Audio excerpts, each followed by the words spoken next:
আসসালামু আলাইকুম রহমতুল্লাহি ওয়া বারাকাতুহু। আমি শরীফুল ইসলাম। আমি একজন মুসলিম হিসেবে গর্ববোধ করি। পাশাপাশি আমি বাংলাদেশের সংখ্যাগরিষ্ঠ মুসলিম হওয়া সত্ত্বেও বাংলাদেশের অনিয়ম, অবিচার, অপরাধ এবং মুসলিম জাতির সামঞ্জস্যতা নিয়ে আফসোসও করি। আমরা মুসলিম হিসেবে আমরা বিবেককে কতটুকু জাগ্রত করেছি, আমরা মুসলিম হিসেবে আমাদের দায়িত্ব কতটুকু পালন করেছি, বা মুসলিম হিসেবে আমাদের কি করণীয়, আমরা কি তা ঠিকভাবে করতে পারতেছি কিনা, এগুলোর জন্য আফসোস হয়।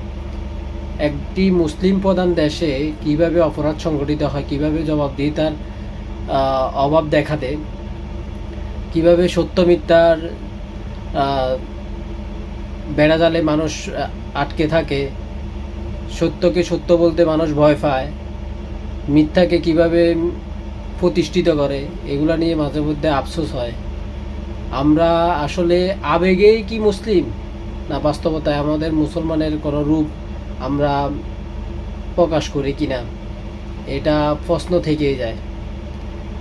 মুসলিম প্রধান দেশ হিসেবে আমাদের যেই রকম আমাদের সামাজিক দায়বদ্ধতা, সামাজিক মূল্যবোধ থাকা উচিত বা আমরা প্রতিষ্ঠিত করতে পারা উচিত ছিল, এটা আমরা কতটুকু করতে পেরেছি সেটাই দেখার বিষয়।